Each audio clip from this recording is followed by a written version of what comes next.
Elliot OWALO is an economist. He's a policy strategist.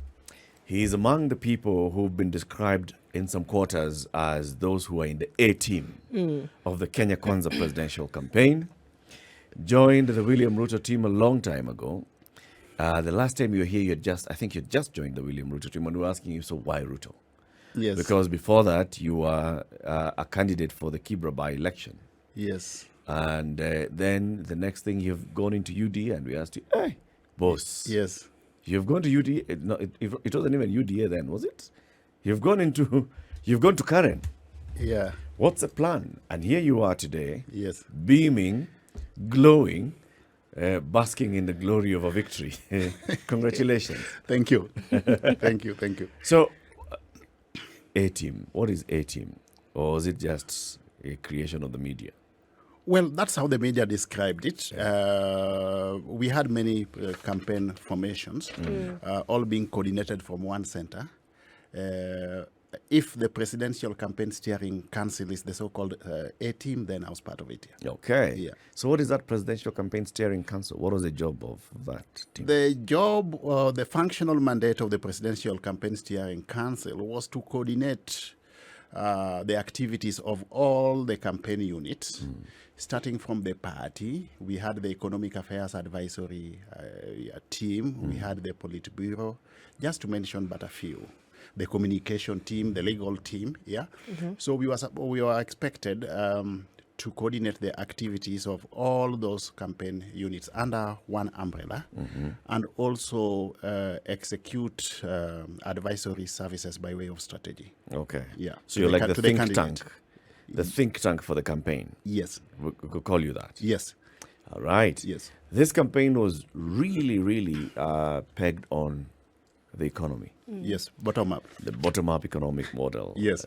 Looking at all the charters that you signed with the various counties. Yes. The promises that were made, all hinged on the economy uplifting the lives of very many Kenyans. Yes. Now, it's at the point of delivering Implementation. and implementation of this. Yes. Yes. What we want to discuss with you today Yeah. is how you prioritize all those promises that you made. Yes. So let's start with, what is the process that you have used in actually coming up with a priority list, if you do have a priority list? Yes. And then you tell us about the list. Well, first of all, before when I talk about prioritization, let me just in a nutshell give you the rationale for our bottom-up economic model. Historically, since independence, our economic development agenda has basically been pegged on the trickle-down economic model, where it is assumed that once you have economic growth, then there will be a trickle-down effect to the lowest level by way of development and resources to the common mwananchi. But the challenge we have been having is that as much as we have economic growth, whether it is 5%, 7%, as the figures have always postulated, that increase in economic growth or the national wealth ends up in the hands of a few people, to the extent that 84% of Kenyans are actually hustlers. The middle class constitute about another 10%. Then you have about 5% controlling the resources of the economy. So we said, look, in order for us to grow the economy and have equitable distribution of wealth, there's need for a change in paradigm. And that's why we went for the bottom up. That instead of deciding what is good for the people by way of planning, let us go to the people themselves and ask them what their priorities are, informed by comparative advantages in their regions. So we had perhaps one of the most extensive consultative processes ever witnessed in this country since independence, collecting views of stakeholder segments along the value chains all over the country in all the 47 counties, and we also engaged the diaspora as our 48th country. That then culminated into our campaign blueprint, the national campaign blueprint, on the basis of which our presidential campaign was pegged. And as a means of actualizing this, we went a step further and signed, the presidential candidate then, who is now the president, signed charters with each and every county, committing ourselves by way of service delivery based on the promises that we made To the county. to the counties. That is where we are now. So now we are at the stage of implementation. How then do we implement? Now, if I take you back a little bit, you remember that our campaign platform was pegged on 4 fundamental thematic areas. One was agriculture. Yeah, we envisage that if we put money into agriculture, then we are drastically not just going to be able to reduce the cost of living, but we are also by extension going to create jobs. Yeah, for the millions of youth who are jobless. That is one thematic area. The next thematic area is small and medium enterprises. Through the Hustler Fund that we plan to roll out, we envisage that we will be able to facilitate access to credit for majority of the people who are involved in small and medium enterprises. And if we do that, we are 1, going to create jobs, 2, going to reduce the dependency ratio, 3, enhance the disposable income of the people, bring more people into the income, into the tax bracket, and by way of that, the net result with that will be able to even reduce the level of taxation. The third thematic area was housing. Housing basically is supposed to augment the first 2 by means of creating jobs. We envisage that we can be doing an estimated 250,000 low-cost housing per year. If we do that, it sounds too good to be true, I know. If we do that, we will, 1, be able to create jobs for the youth by way of provision of labor. 2, we will be able to create market for the products of the Juakali industry. Okay? Then the next thematic area is universal healthcare, where we want to restructure and re-engineer health services by restructuring the NHIF so that we can make healthcare accessible to all. Those 3 thematic areas are augmented, of course, by ICT and, of course, the creative industry as well. Now, against that background, how then do we implement our agenda? We can't do everything overnight because we are also looking at a situation where we have got limited resources. So how do you prioritize? We will go for the quick wins. These are areas which have got high impact and, of course, matched also by the needs of the ordinary consumer. The first thing that we need to do is reduce the cost of living. Yes. And the easiest way of reducing the cost of living is to reduce the cost of farm inputs in agriculture. Yeah? The cost of living is a function of the cost of inputs that go into the production processes. So if we reduce the cost of inputs, the net result is that the price of the produce, the end product, is actually going to be low. It's going to be drastically reduced. So what have we done? As at yesterday, the president has already made a pronouncement on the cost of fertilizer, where the cost of a 50 bag of fertilizer has been drastically reduced from 6,500 per bag to 3,500 per bag. As we move towards the long range, we will also be seeing what can be done with respect to seedlings and other farm inputs. The net effect of this move is that farmers are going actually to, there's going to be a remarkable reduction in the cost of production. The end result then will be the lowering through the market forces of demand and supply. What are we doing? We are basically enhancing the supply of foodstuffs. If we then leave the market forces to play out and match supply and demand, with an expanded supply of the food of the farm produce, the cost of food is going to go down. Naturally, through market forces. This is assuming that all other factors are all factors, ceteris paribus. Like we can see the continuing drought situation in the country. Yes. Now, I mean, you need rainfall. Yes. To support food production. Yeah. You need accessibility to markets. Yeah. So that then this food can move from the farm to the market. Yes. So is just this one peel. Yeah.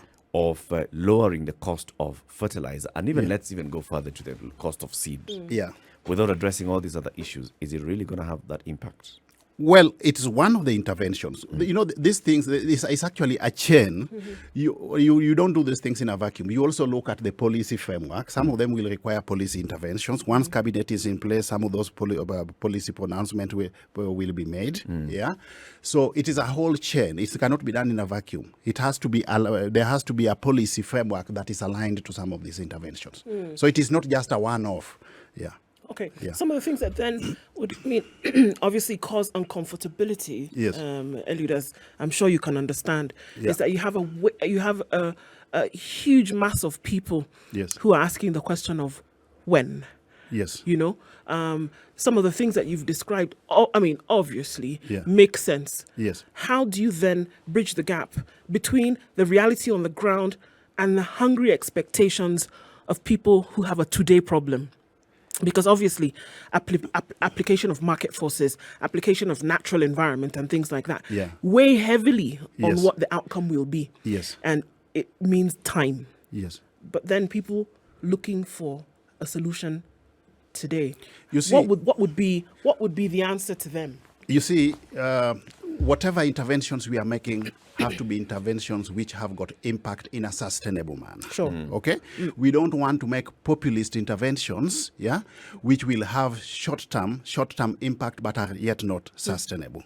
Yeah. So we are looking at solutions which are sustainable in the long run, both in the short run and also sustainably in the long run. So we may need to be patient a bit. It cannot be done overnight. Some of these things cannot be done overnight, but we have already made a step in the right direction in respect to that. And by the time now, in another 3 months, when we have the current harvest, the cost of foodstuffs we shall have drastically gone down. And mark you, food constitutes 54% of expenditure from our disposable income. The moment you reduce the price of food, you are basically freeing resources to be utilized in other aspects of life, clothing, shelter, and so on and so forth. So it is our first horizon by way of intervention. What will it take for us to realize the reduction in the price of fertilizer? When it comes down from 6,000 to 3,000, Yes. is the government paying that 3,000 extra, or where is the government getting the cheaper fertilizer? You see, what happens is that the government is going to put in some money, sort of a stabilization fund. I don't want to call it a subsidy. We get money and then stabilize by way of meeting part of the cost of the fertilizer and passing on that to the farmer by way of lower prices. Okay. Yeah. So how long is it sustainable for? We are getting fertilizer here next week.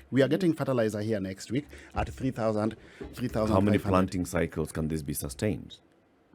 If you do it in the first planting cycle, let's say that comes at the end of this year with the short rains, can you have it again in the long rains of March, April next year? Can you have it again in other cycles next year?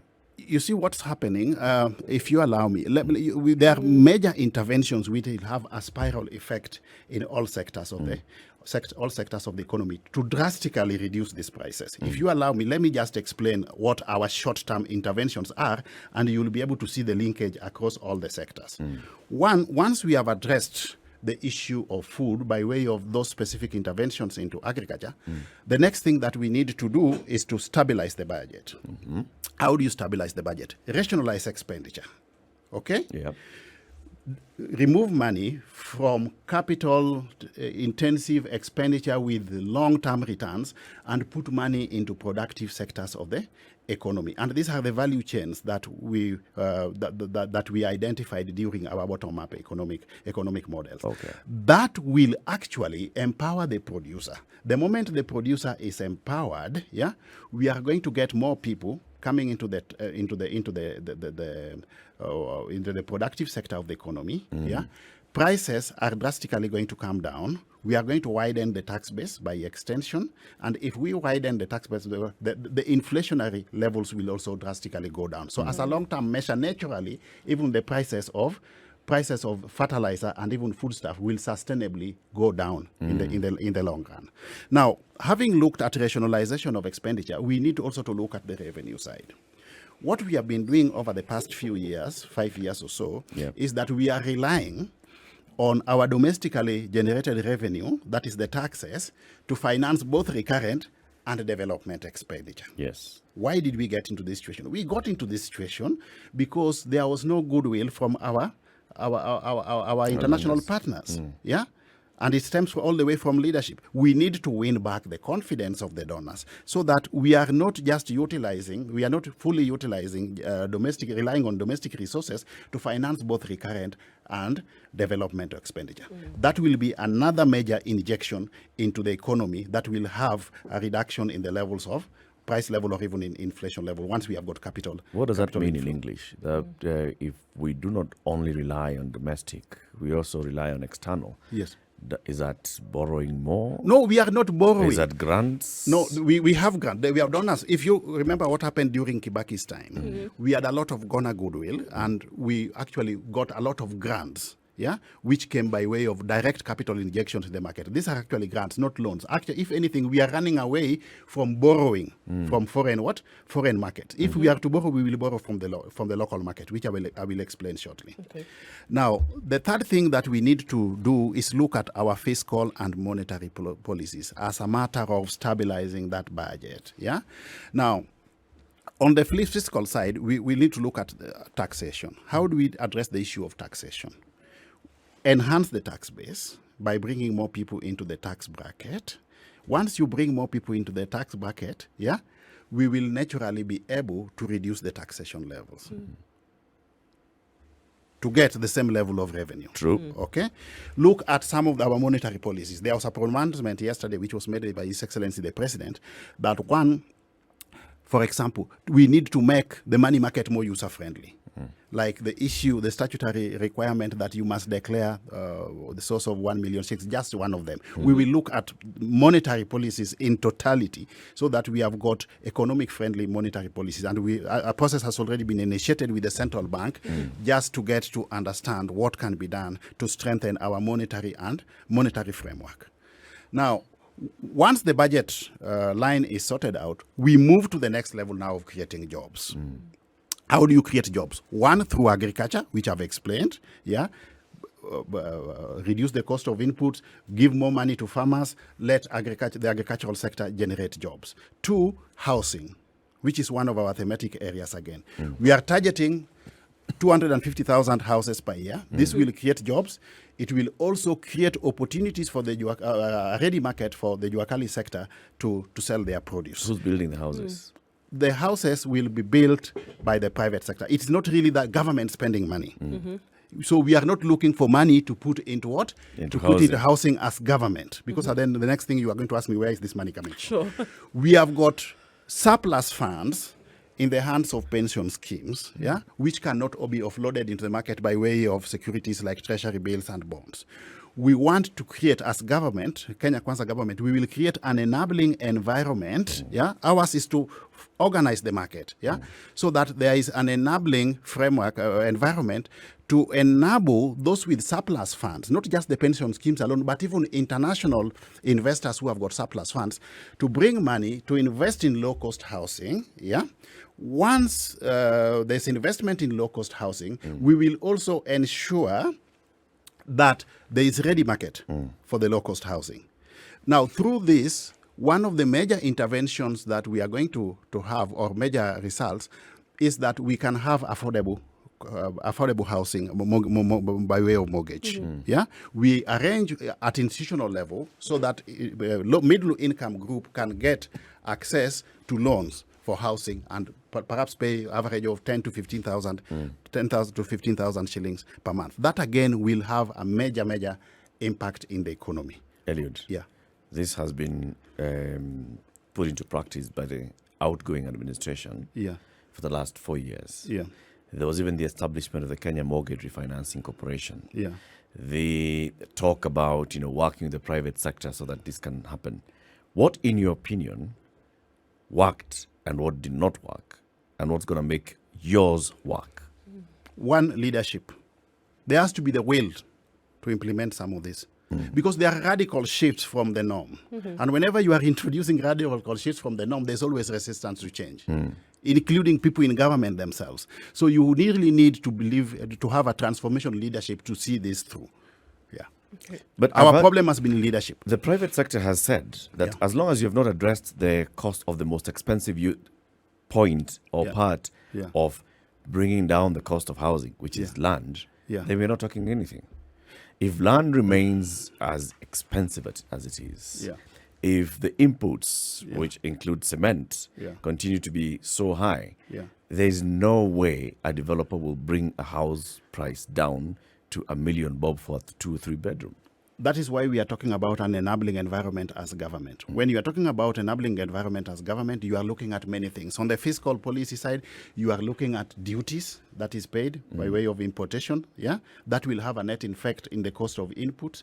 You are also looking at several other factors. Yeah, policies. Yeah. Things like tax rebates and so on and so forth. It's a whole chain of activities that need to be put in place. But the real role of government is not to compete with the private sector in business, but to create an enabling environment for the private sector to thrive. To thrive. Yeah. Okay. So I hear. Am I hearing you say that the infrastructure that is needed to deliver on some of these things is already set, or that even with the development of the infrastructure for these things that we are speaking about, lowering taxes eventually as a result of widening the tax base, talking about implementation of low-cost housing and things like this, basically piggybacking on the private sector, which already exists. Yes. You know, Yeah. are we saying that that infrastructure already exists, and what you are now injecting is the will of the leadership to actually get it done? Not quite. To implement some of these policies, you also need structures in place. Yeah, the president was just sworn in yesterday. The next thing that we need to think about is the structures. We need to align structures to strategy. We need to think of the implementation framework. What structures do we need to put in place? How do we implement our hustler fund, for example? Those type of things. So we are thinking of the next thing, which we have been discussing behind the scenes, is the structures for implementation. And then we will move to the next level of the people. Okay. Yeah. You want to tell me up to this point, as you were campaigning, you were not hearing Thinking about the about that? structures? No, we know already what we want to do, what structures we need to have to put in place, to implement. Was it wise to put a 100-day cap on these things and say that in 100 days certain things would happen, knowing well the very difficult economic situation that the country is currently in? But some things have already been said would be done within 100 days. Was it wise to do that? There's no problem. Then with these mitigating factors in place? I want to look at those promises that we made to deliver in 100 days. Cut down the cost of living. There is a tick. It's work in progress. Yeah, I've already explained what we are doing by way of reducing the cost of farm inputs. That naturally, if then we subsequently leave the market forces of supply and demand, and we have widened the supply side, that will lead to reduction in the cost of living. So there is a tick. Okay. Which other the other commitments that we made? Appointment of high court judges. Done. That is done. Gazetted. There's a tick. Yeah. Returning port operations to Mombasa. Done. That is a tick. Act on corruption. Now, how do you act on corruption? You act on corruption by strengthening the institutions that are charged with the functional mandate of ensuring that there's zero tolerance to corruption, and also depoliticizing those institutions. What has the president done? One, he has said that we are going to actually ensure financial autonomy of the National Police Service Commission, so that it is not subservient to the whims of the office of the president. What does that mean, really? You see, they have been relying on funding from the office of the president. They don't have their own resources to execute that. So when you make the Inspector General of Police an AIE holder, that means that they have got their own resources to be able to execute their mandate. They will be directly funded from the exchequer. This is what it means. So the DCI will also have its own its own money. Okay, it will also have its own budget. They don't need to rely on the office of the president, and run the risk, of political interference in their operations. So that is work in progress. Okay, the other thing is other independent institutions. What the president has said is that we will ensure that other independent institutions charged with the mandate of ensuring zero tolerance to corruption, like the EACC, the Auditor General, they are adequately funded to a level commensurate with their functional what? Responsibility, so that we strengthen those institutions and they discharge their work accordingly. This independent, the problem we have been having is that there's a lot of interference by the executive in the work of the independent what? Commissions. That will be a thing of the past. Really? The other, yes. Let's take a break. On Absolutely. that note, Yes. we believe you. Yes. We're asking. Take that to the bank. And you call me again sometime. 27 minutes to 10. Elliot OWALO is the UDA Deputy Secretary General in charge of policy and strategy. He's also among the team that has been at the helm of the William Ruto presidential campaign, thinking about what needs to be done, strategizing and coordinating all the various campaign teams. He's here to tell us what we should expect from the Ruto administration in the first 100 days after yesterday. We're already counting. The clock is ticking. He's already done one or two things. How many other things do we need to hope to see him doing in the next 99 days? This is the Situation Room, the only way to start your day. One of the people in William Ruto's think tank through the campaigns and into the new administration, telling us what we should expect from the Ruto administration in the first 100 days. You've told us a number of things, sounding very good. Yes. Agriculture, the fertilizer subsidy that was announced by the president yesterday, Yeah. talking about going forward into establishment of the Hustler Fund, Yes. into the operationalization of the Judiciary Fund and adding budgets into it. Yes. Housing and what will need to be done. Both of them sound like medium to long term Yes. effect. Yes. One of the things that people observed Yeah.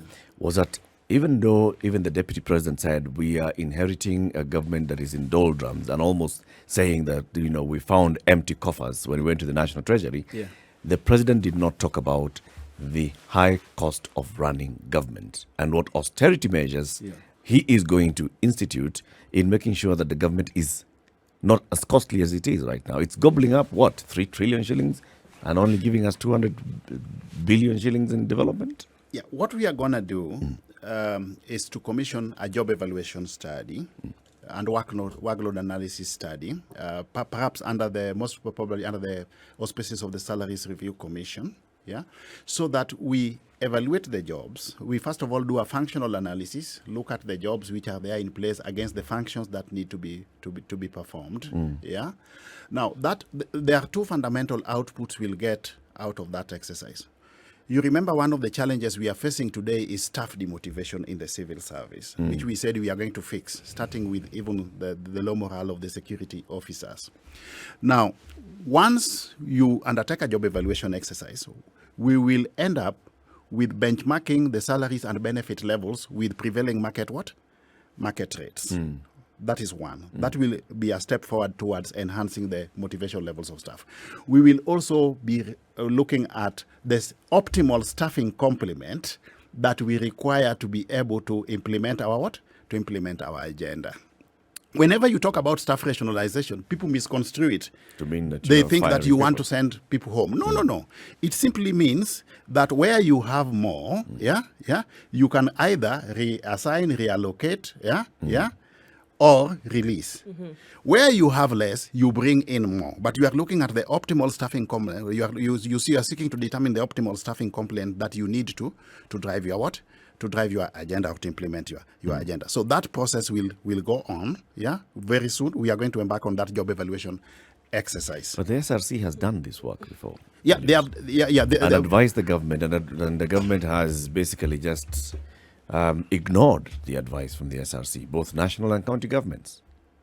We will look at whatever reports are there. As we speak, there is a new job evaluation exercise which SRC is in the process of initiating. We want that fast-tracked. I'm aware that they are already collecting data from line ministries and even the implementing agencies for purposes of that job evaluation. We will want that fast-tracked. But we are not saying we need to lay off staff. We are only saying that we need to determine the optimal staffing complement that government needs to implement its agenda. Isn't it curious that there's no mention at all of let's cut back on the excess fat that we have in government, not in terms of staff, but in terms of expenditure? But that's what I say. How much you're spending on domestic travel, on foreign travel, how much you're spending on, fueling vehicles, how much you're spending on buying flowers and bandazis and tea and newspaper and cakes. That is a lot of money. There are people who have actually even done the math, and they find allowances, 300 billion shillings in a financial year just going into things that you can't. Those are put some of value the to. processes that we are going to undertake as a means of stabilizing our budget. You remember I did say that we need to rationalize expenditure. Yeah, by way of rationalizing expenditure, what do you do? Look at the core business of government. Yeah, and ensure that money in government money, public expenditure, only goes towards the core business as opposed to non-core business, which is not essential. So those are actually activities which are non-core. Activities which are non-core will be actually targets for what? Targets for cost cutting. That is definite. Yeah. Okay. Coming back and then looking at the numbers of some of these things, there was the manifesto, of course, looking at a really economy-heavy approach to many of the things that we hope to be implemented. Of course, the questions, and I know you alluded to that before, so the question really is that where is this money going to come from? From where you sit right now, looking at the time or hope through which then funds will start to trickle back into the economy. What are some of those activities that you would say these are sure rubber-stamped ways in which you will start to see this come alive again? One, put money into agriculture. Two, create jobs. Once you do those two, you enhance the level of people's disposable income. This leads to increase in savings and investments. Once you have got increased savings and investments, you have got a wider tax base. Okay? Then you generate more money from the domestic market. We actually want to move away from foreign borrowing so that even if we are to borrow, we borrow from the local market. So it's you as end up- simple as that. You crowd us out of the market. Come again? We've been complaining about the government crowding the small business people out of the market by government coming into borrowing the domestic market. You want to continue the same? By government borrowing in the domestic market, then financial institutions prefer to lend to the government than they would prefer to lend to a small hawker. No, this will be augmented by prudent monetary policies. Okay, we cannot. It's not a standalone. Yeah, it will be augmented by prudent monetary policies that ensure that our interest rate for the individual borrowers is also maintained at at manageable levels. There's also the bank rate. Once the bank rate is fixed, by extension, the lending rate by the commercial banks will also be sorted out. Yeah. I want to ask about the Hustler Fund. Yes. The president has committed to it. Yeah, 50 billion And he shillings, even yeah. said yesterday, Yeah. we are going to establish the Hustler Fund as soon as possible. Yes. Is this a third fund? We have OWALO Fund. We have the Youth Fund. Yeah. Are we now getting a third fund? This definitely. Or is it a consolidation of the other two? No, it's not a consolidation of the other two. This is a standalone fund, and we are actually even looking at it having a special purpose vehicle for purposes of implementation. We don't want to mix it with the other two. What this fund really intends to do is to put money, make money available to the small businesses, small and medium enterprises, so that they are able to finance business and trade. It is actually a special fund. It's not going to be mixed or augmented or amalgamated with the Women Fund or the Youth Enterprise Fund. Those funds which have been in existence, we really need just to look at how effective and efficient they can be. The Hustler Fund is a fund that we really want to roll down to the masses at the bottom of the pyramid. And even if I can discuss with you a bit about the implementation framework, Yes, please. we will ensure that one, around the polling station, just the way we vote along the polling station, around the polling stations, we are going to identify the potentials of perhaps the youth and the women who need to be supported. To be supported.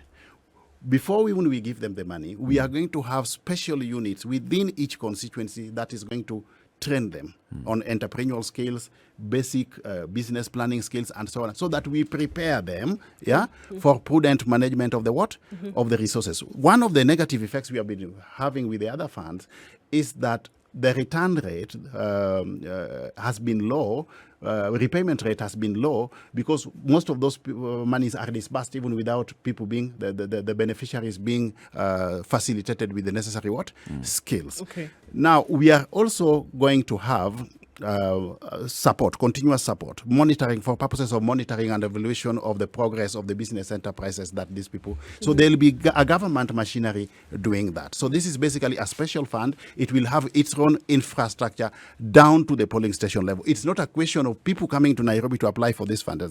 It will be done at the grassroots. We will have officers there to administer that fund so that we have got the impact and the results that we envisage to achieve. Yeah. And the fund is not free money, it's a loan. It is a Or loan. is it grants? No, it is a loan repayable at reasonable rates. Yeah. Below the prevailing market rates. Okay. Yeah. All right. Yeah. So now, again, this is another one of those issues that will wait for other things to happen so that it then can come about. Yeah. It is dependent on other monies coming into the economy, as you said. No, isn't no, it? no. On, We are- so we then are leads not me to the looking- question is that Yeah. where does this pool come from? Where's We the are not 50 looking- billion Where is coming the from? 50 billion coming from is the question. The money is available. It's a question of restructuring our priorities. There's a lot of money in this economy and in this country, only that our priorities are not right. We are basically just going to restructure our priorities and move money away from capital-intensive expenditure with long-term return rates into and pump this money into productive sources of the economy. Elliot, if I may ask you, Yeah. what are some examples of these capital-intensive, non-priority projects from which then some of these funds would be removed from? Look at, for example, the what do you call it? Expressway. The expressway. Yeah. Look at the railway. The expressway is complete. It's finished. You Yeah, can't yeah. take anything from that one now, can you? And No, it's no, a no. I'm not private- saying. I'm just giving you examples Okay. of capital Okay. capital projects. Look at some of the projects which the Nairobi Metropolitan Services has been spending money on, the cabros all over. Yeah, is that a priority?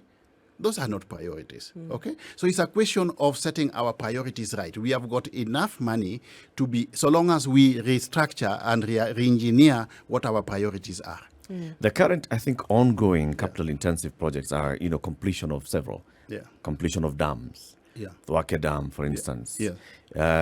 Completion of road and infrastructure projects that have already started. Yeah. Are we saying that we put Those a will be freeze? those will be completed if they are essential. They will definitely be completed. But there are several capital projects which are created for purposes of siphoning out money from the public coffers.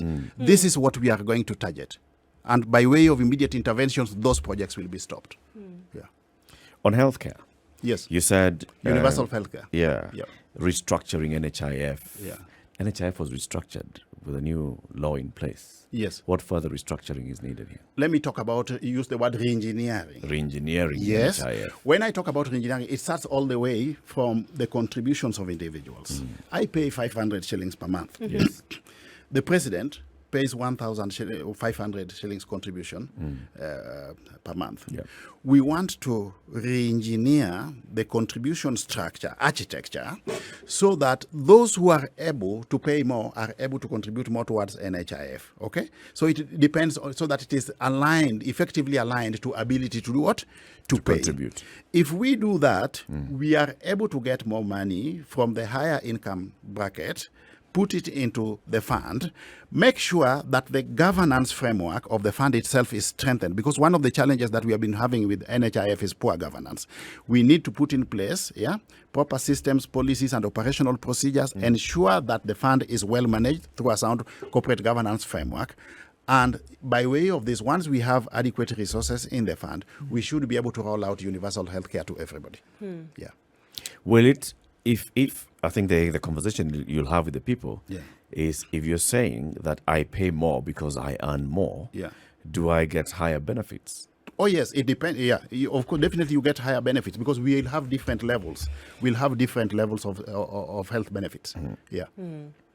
Then the other thing that he spoke about is 600. But what we billion are saying shillings before we get coming out in. of that, Yes. we want the ordinary mwananchi to be able to get bare minimum, health service. what is- No Yeah, matter where you go. Yeah. Because is that the thing? No matter where you go, Yeah. that No if matter which you are- facility. no matter which facility you are at, so that you don't have everybody traipsing to the referral hospital in Nairobi. Yes. That if you are in Homa Bay, Yes. if you are in Yes. Garissa County, And we will if work- you will yes. be able to walk into the facility, down you there. present your card, yes, you get and treatment. those facilities, have to be well equipped, and we'll work in partnership with the county governments in this, because we are not going to interfere with management of the counties, but because of that complementary relationship that is envisaged in the constitution, we will work with them to ensure that the health facilities are well equipped.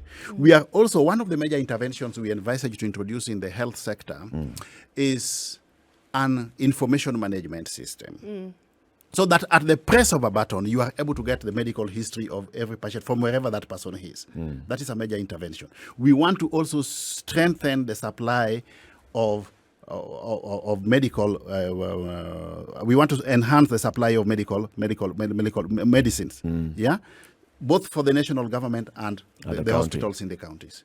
And streamline that, because that has been another major loophole. You are aware of what the recent instance we had with KEMSA during COVID. We must strengthen the medical supplies procurement framework and streamline it so that it is not susceptible to infiltration by cartels, who are actually benefiting at the expense of the common mwananchi.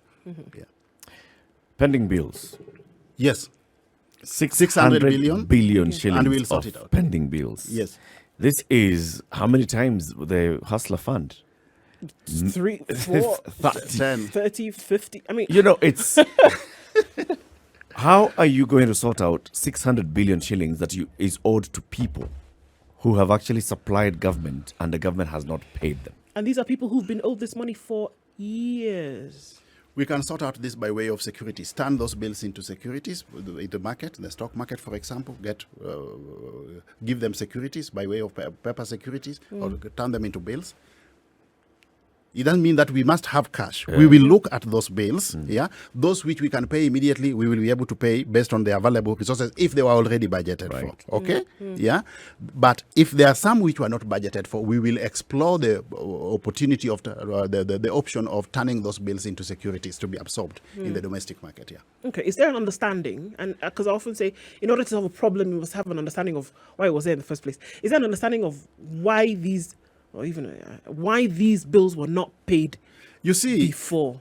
And it's across the country. This is a historical problem, and this is why it's actually a product of weak governance framework. You see, what happens, and this is what the Public Procurement and Asset Disposal Act postulates or articulates, is that you cannot procure unless you have the resources. So, in a good working system, what you need to do is that, one, confirm that you have the resources together with an attendant cost center. Go ahead, procure. Lock up the funds by the way of an LPO, so that once the service is procured, the service is delivered, then you have got the funds to do what? To pay. But historically, what has been happening, we are moving away from a background where some of the services in government were procured even when there was no funding for it. Are you getting it? Yes. So this was in breach In of breach the law. actually in breach of the law. Okay. Is there action that's going to be taken? The officers who are responsible for this. We will look at that. If there is a deliberate, it is actually determined there has been some collusion between officers in government, whether national or county government, then we have got agencies, which are responsible for discharging it. We will not interfere with the functional mandates of those agencies, but we will empower and strengthen them so that they can execute their mandate without interference from the executive. But you get a feeling, though, Elliot, that there's no way that somebody just sat there and thought, let's build a road. Yes. And they don't have a budget for it. And then they tell Elliot, you come, we're giving you an LP, you go build a road. And there's no money at all that is spent. Diversion of funds. So, this diversion of funds, by the time it gets to 600 billion shillings, where are the weaknesses? Diversion. Is it in the Office of the Controller of Budget? Is it in the Auditor General's office? Because we've got these oversight offices. The Controller of Budget and the Auditor General. It is not in the weaknesses of these independent institutions that are supposed to audit what is going on within government. They have actually been churning out heaps and heaps of reports, articulating the inefficiencies and deficiencies in government with respect to the corporate governance framework and how public funds have been siphoned out, and actually giving recommendations on what needs to be done. Our problem is implementation. Even the investigating, the anti-corruption agencies, they are coming up with reports, but there is no goodwill from the top. Yeah. We must get the correct leadership at the top to fix some of the problems that we have. Is President William Ruto, willing He's a change agent to actually sacrifice some of his friends? Oh, yes. Oh, because yes. definitely, Elliot, Yes. when you're talking about 600 billion shillings, this is not the ordinary Eric Latif who has stolen this money. This is somebody who's well-heeled and well-connected. Yes. Some of those people are very close to the top in Kenya Kwanza. Let me tell you something about Ruto. Based on my experience in dealing with him. One, Ruto is very honest. He will not tell you something that he will not deliver. And if he says something and commits to something, he will ensure that it's delivered. Now, he has got a passion of service delivery to the common mwananchi. If anybody is going to stand on his way in the course of that service delivery, believe you me, that person is going to get out of the way. That I can tell you for free, and you can take it to the bank.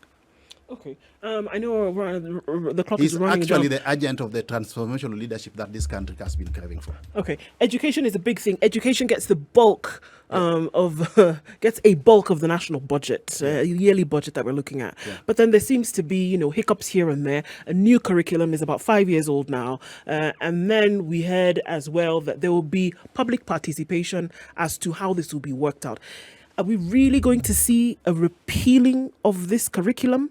Are we going to look for a middle ground really, or are we just saying that there will be public participation by the interested parties and stakeholders, but we're going to move on with things as they currently are? One of the critical success factors in any change process is effective stakeholder engagement. You need to map out and bring all the integral stakeholders on board from the very beginning so that they walk with you the journey and then own the final output so that implementation becomes easier. I'm afraid to say that in the course of this CBC, there was no effective stakeholder engagement. And in that vein, the president has already said that we are going to have an educational task force to look at some of these issues, CBC just being one of them, the shortage of teachers being another one, there is the issue of the school feeding program, and so on. There are actually a myriad of challenges in the education sector. Yeah. Elliot, thank you very much for joining us today. Yes. It's a short 1 hour, so we want to have you coming again and again and again to explain to people what exactly we should expect to be seeing from the new administration, and also coming in and telling us, you see this one, the president said it's done. Yes. This one, in the next 2 days, you will see it's done. Or this is the effect of what was done 4 weeks ago. We made promises. The Kenya Kwanza government will be held accountable by way of results. At the end of the activity period, we want to be judged based on the promises that we made, based on very, very clear expected outputs and output indicators. And when we get back to the people again to seek a fresh mandate, we will want to be evaluated and let Kenyans make that decision at that point in time based on performance. But from where we sit, we are ready and gearing up for service delivery to the people. We are equal to the task. Very good. Elliot OWALO is an economist. He's the UDA's Deputy Secretary General for Policy and Strategy, one of those people in the think tank of the William Ruto presidential campaign, and of course now the William Ruto presidency. Thank you very much for joining us today. Thank you very much. It was indeed my pleasure. Thank you.